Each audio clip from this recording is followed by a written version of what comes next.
Now that we've talked about vector components, I want to show you an important application of using vector components that comes from physics, projectile motion. In projectile motion, we have something that is thrown up into the air and then it comes back down. Now there's two components to this motion.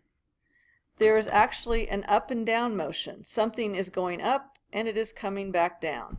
And we also have, so I should probably kind of make two arrows. It's going up and it's coming down. And we also have another component of motion where it's just moving this way.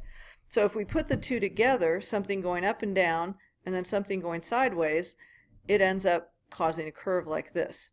So think about throwing a ball straight up in the air and then it comes down and you catch it versus throwing it at an angle. If you throw it at an angle, not only does it go up and come down, it also goes sideways. So we can separate those two components of motion and that helps us to analyze not only where the ball is, but when it gets certain places. So here we have two equations that are in physics, and I want to talk a little bit about the symbols in these equations. The D represents distance or displacement. In other words, it tells you position of an object. V represents velocity, or the speed of how fast something is traveling. T represents time, and A represents acceleration. Acceleration is acceleration due to gravity, which in this case is a negative acceleration. It's coming back, pulling things back down to the earth. So these two equations talk about the velocity, how the ball travels in the x direction and how the ball travels in the y direction. In the x direction, if we just look at horizontal motion, this component of motion is unaffected by velocity. It is the vertical motion that is affected by velocity. So here we have only two pieces of information. We have the distance, or the change in position here is related to the initial position of the object plus the speed times the time. And all of this is in the x direction. The y component of motion is related to its initial y position, its speed in the y direction times time, and the acceleration due to gravity, which comes from this part. Now if we take the acceleration due to gravity, which is negative 9.8 meters per second squared, and we substitute it into this equation, we end up with negative 4.9 t squared at the end of the equation. So the equation that we're actually going to use here is this one. We're going to use this equation and this equation since we've already substituted that number in. Now here's our notice the little subscripts. When we have a subscript of x, it's referring to something in the x direction. When it has a subscript of 0, it's referring to a starting value. When it has both subscripts, it's saying the starting value in that direction. So the initial displacement of the object in the x direction, or the initial displacement of the object, or the initial velocity in the x and the y direction. So let's say we have a ball that's thrown from an initial height of 2 meters with initial velocity of 30 meters per second at an angle of 25 degrees. So basically, looking at just a graph of what the path of the ball would look like, it's going to start at 2 meters, it's going to be thrown up, and it's going to come down. So it's going to come down somewhere. Probably ought to make that a little more horizontal. Now we can look at just the velocity, which using this little graph here, the velocity of the vector, we can think of, and I'm actually not going to make an x and y axis here, but we are just thinking, here's the initial velocity. Okay, so we can think, if we look at our picture, the initial velocity would be kind of the angle that you throw the ball at the very beginning. Obviously it changes because it starts to curve back down due to the influence of gravity, but this is the initial velocity. The initial velocity is 30 meters per second. Now we want to break that initial velocity into its two components. Its initial velocity in the x direction and its initial velocity in the y direction. So I know also that the angle is 25 degrees.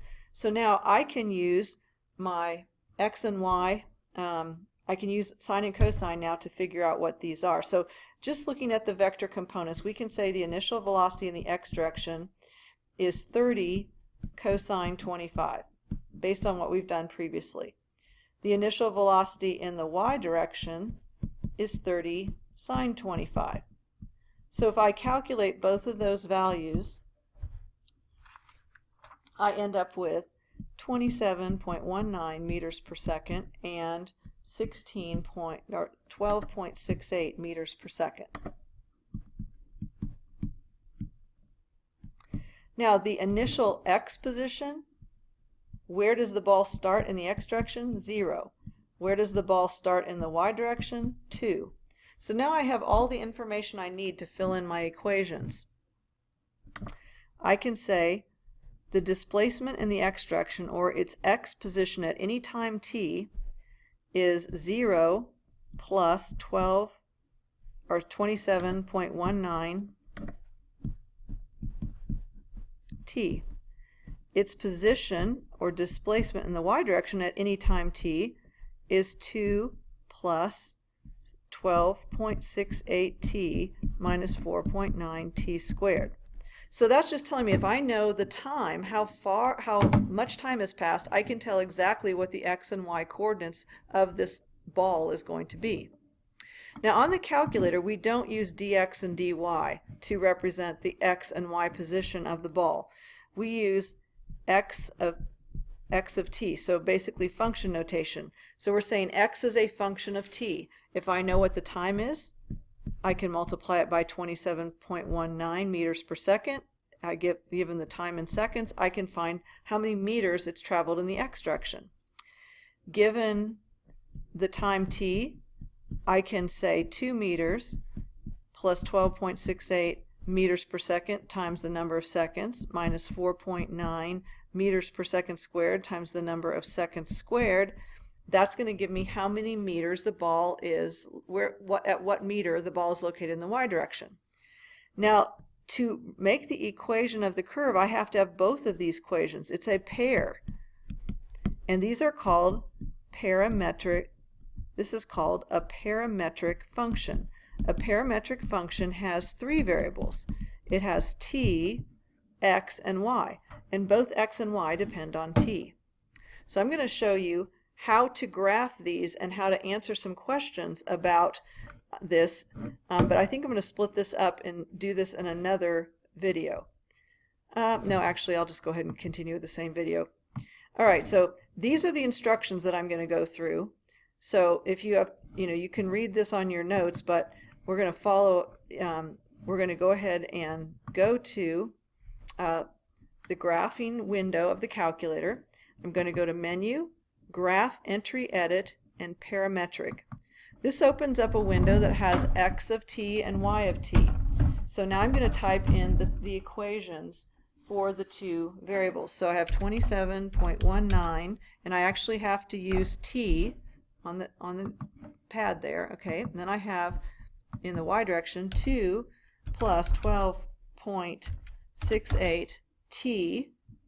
Make sure you have the variable in there, minus 4.9 t squared. So double check that your equations match before you try to go any farther. Now when I graph this, I don't necessarily have the view that I want. I see the ball going up, I see it starting at 2, I have the ball going up, but I don't see it going down. So I'm going to go to Menu, Window, Window Settings, and I'm going to change so I can see more of the ball. Okay, it's just starting to go up. I don't need this much in the negative direction. I'm just going to make it -5. That's just so I can see the y-axis better.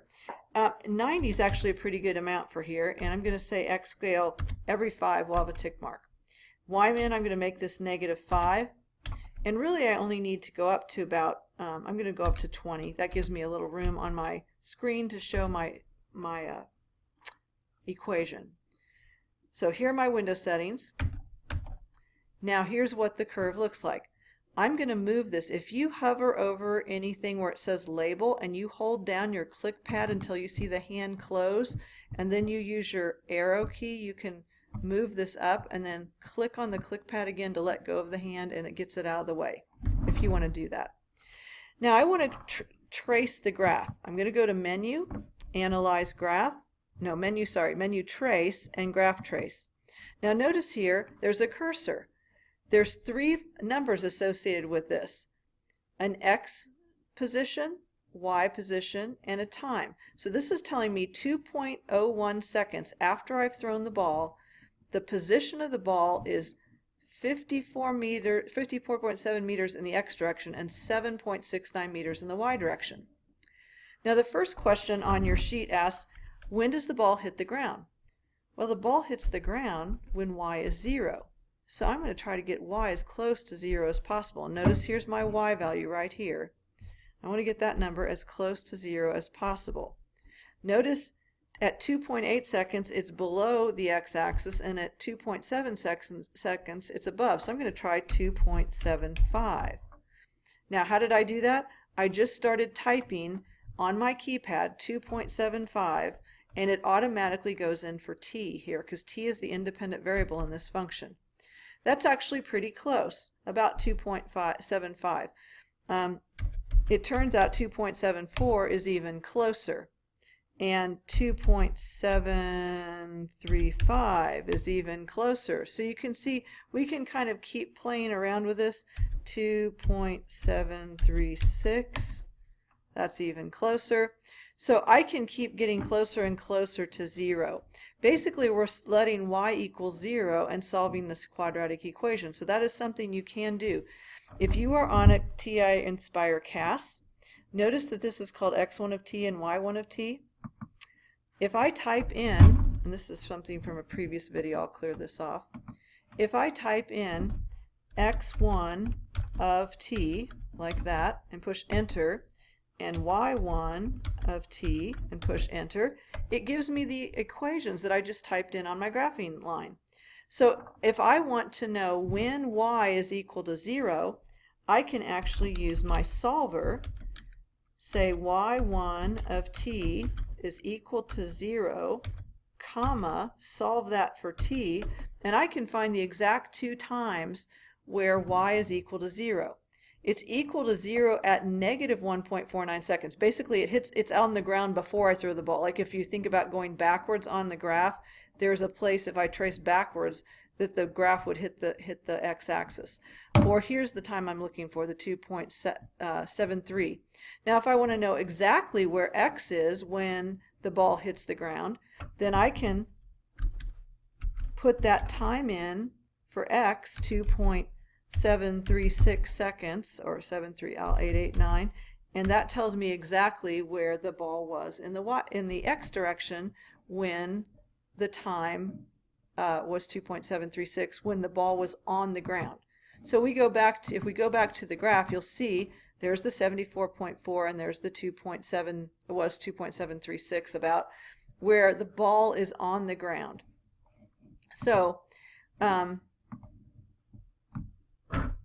when does the ball hit the ground? When y equals 0.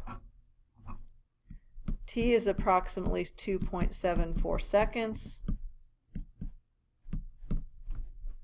And then x is approximately 74.5 meters. Now, I can find t by setting y equal to 0 and solving, or I can just look at the graph here. So right now I'm more concerned that you just kind of understand the equations and sort of how they work rather than being able to do all of the math involved. So how far does the ball, go horizontally, I already answered that question. When does the ball reach its maximum height and how high does it go? So now we can trace, I'm looking for the biggest y value that I can get. So I'm tracing along here. Okay, so it looks like about 10.2, and trying to find kind of where it is in the middle. So it looks like it's about 36 when x is about 36 meters away from the starting point, but it looks like about 1.34 seconds. It's actually going to be when the time, here's the time when the ball hits the ground over here, and if we go backwards, there's that negative time when the ball hits the ground. This time actually should be the average of those two times. So the average of those two times we found by solving the equation would be the time when it's at its height. So we can, looking at the graph, and I'll put this into the document, we can see about how high it was and about at what time. So it looks like at t equals 1.34 seconds, the maximum height is approximately 10.2 meters. Okay, so we get it from these two numbers right here. So here we can see this was x, this is y, and this is the time.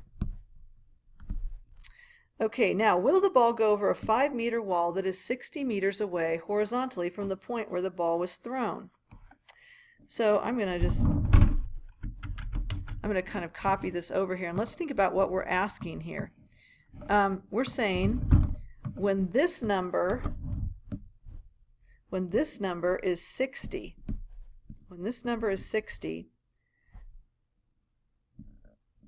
how high is y?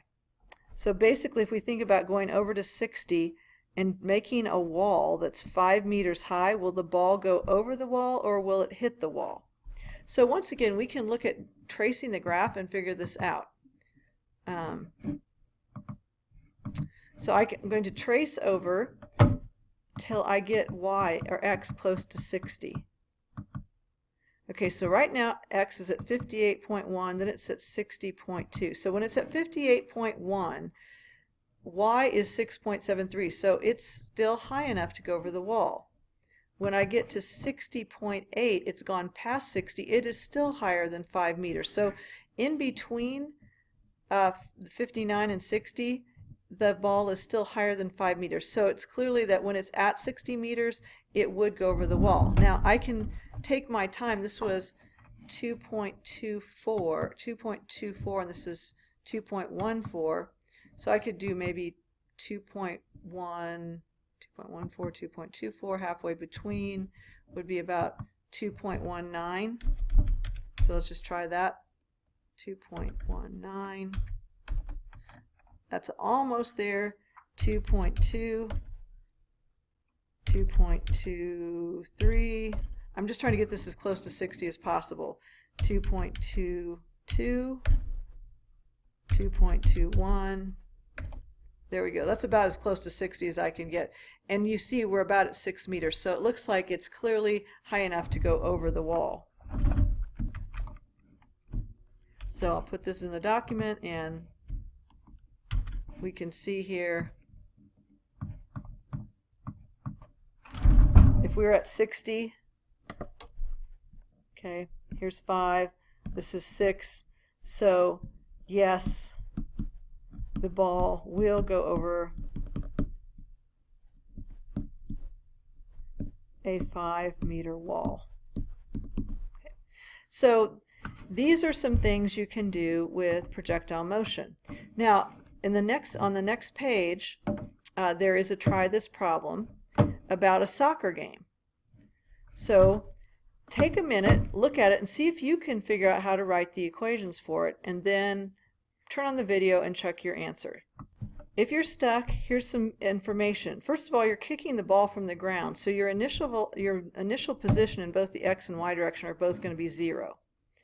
This is the situation. The goal is 12 meters from the initial position where you kick the ball. The goal's height is 2.4 meters. You want to know is when x gets to be 12, is y going to be above or below 2.4? Here's our initial velocity, so we need to get the components for the x and the y and fill them in the equation. So once again, stop, see if you can write the equation, come back, and see if you're right. Here are the two equations you should get. V sub 0 sub x, actually if I go up and tab up we can see a little bit better. Here's the 28.9778 is t, 7.76457. Here's the velocity in the x direction, initial velocity in the y direction. You don't have to have all that many decimal places if you don't want, but those are the values.